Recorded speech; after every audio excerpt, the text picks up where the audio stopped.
because they want that. You're at their discretion. You're locked in. Sounds like GSM is more advanced. And GSM is the standard most of the planet went on. CDMA is a very small technology anywhere but the United States. It has isolated pockets here or there, but for the most part, the world operates on GSM networks. Okay. Because it can do multiple bands and because you can have multiple GSM networks operating in the same area on different frequencies. Hence the whole T-Mobile versus AT&T, they're not on the same band thing, everything else. There's a lot of advantages to that technology despite its shortcomings. It's just not as advantageous to the carrier because it's harder for them to fully lock you in. Anyways, let's see, what do we got here? I loved this question. Did you read? You were watching the live blog, Leo. It's like when Steve was asked, "Were you told earlier, about the design flaw?" Because there's a rumor been going around the internet that Apple has known about this the whole time. And Steve Jobs made a big point in his presentation about, it's been 22 days, people. It's not like we've been sitting on our ass for months. It's been 22 days. And we've been working hard for those 22 days. And what I found hysterical about that particular statement was, didn't you spend the first week telling us the issue doesn't exist and sending memos out to your care people telling them not to help people?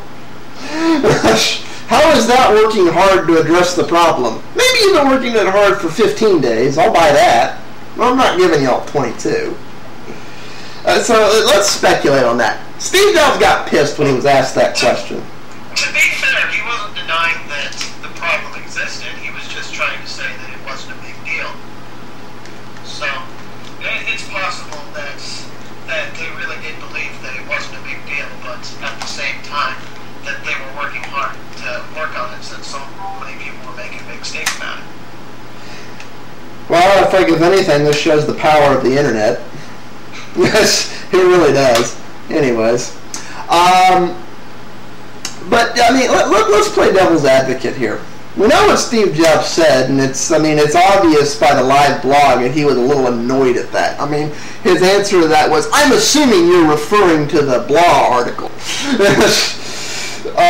Which we're not going to name because it does cite an unverified source. But do you think, when do we think Apple found out about this?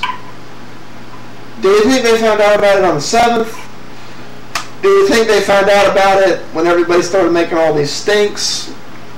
Do you think they found out about it 3 months ago? They knew about it beforehand. Say that again? They said in their presentation that they knew about it beforehand, that from all of this testing, they knew that if you held it a certain way, that it was going to drop bars, but they didn't think it was a big deal. Okay. So, they obviously knew the entire time. Well, yeah, but it's like, do you think this is the mother of all oversights, or do you think this is they honestly thought, hey, Signal won't work, was really a minimalistic thing? Do you think they honestly thought that? No.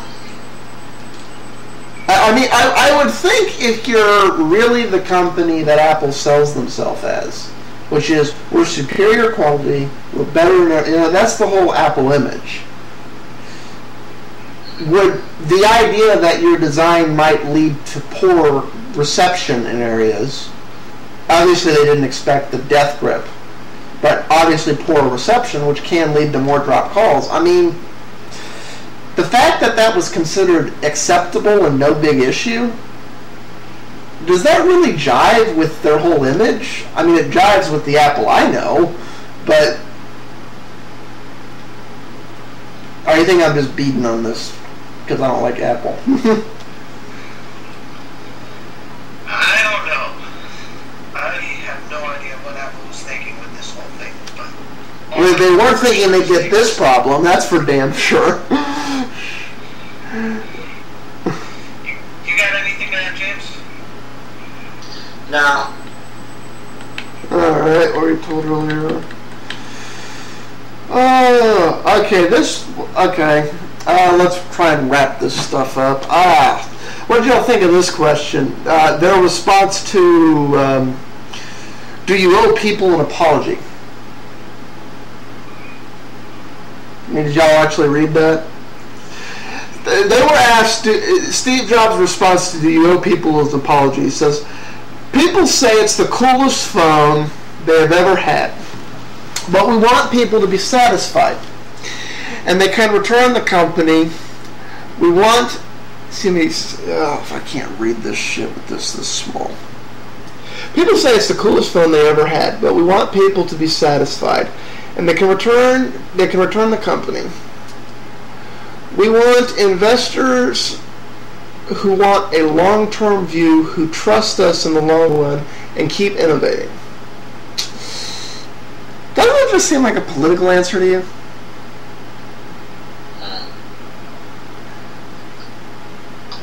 You mean a question where I can't see how it connects to the question asked? Then yes. Well, it's like he was asked, do they owe people an apology?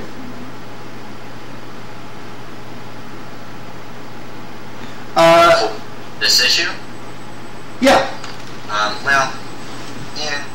It's like he said, he tiptoed around it. I think it's basically... It's not like it's just Apple's fault. It's AT&T's.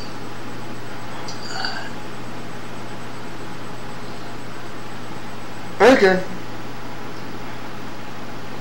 Well, okay. Honestly, they could apologize. It's not going to help. I'm not going to feel any more warm inside if I bought an iPhone and they apologize that it doesn't work.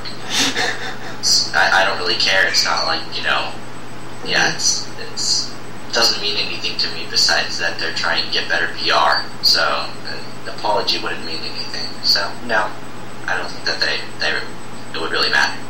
Okay, the next... To the consumers, maybe to the entire, maybe to the shareholders, but I don't know. But then you have to think, if they say sorry, that's admitting you make a mistake. They don't want to have that image either. It wouldn't really help to the consumers. I don't think anyone really cares if they say sorry. I mean, would you guys care if you had an iPhone that doesn't work, they say sorry? Depends on the type of person you are. The thing that'd be, it's one of those things. I know some people, the accepting responsibility is worth more to them than the bumper. The bumper fixes the problem, but the I'm sorry would be, okay, you're not just sorry this turned into such a big issue and you're only giving me a free bumper because the media started picking on you, but you'd have done it anyways. I know I'm personally the kind of person who does appreciate the apology. As I know Google got into a huge kind of data privacy problem with Buzz, and for me it was helpful and comforting when... Well, no, and that's actually one of the things I've always respected about Google. When Google makes a mistake, when Google makes mistakes, people's privacy gets screwed up and things like that, and sometimes it's really trivial stuff. But even when it's the most... The Buzz one wasn't even trivial. The Buzz one wasn't a trivial thing. The Wi-Fi thing in Germany was very trivial. It's like, whether it's serious or trivial or whatever, Google's reaction whenever this stuff happens is always, yes, it happened, we're addressing it, we welcome anyone concerned, contact us, we'll get this straightened out. Not, it isn't our fault, not, this isn't an issue, not, well, everybody does it. And that's the typical response you get out of a company. And there's something to be said for a company that doesn't even try and make excuses. They go, yeah, we fucked up, it happened. We can't change the past. We're fixing it now. That's it.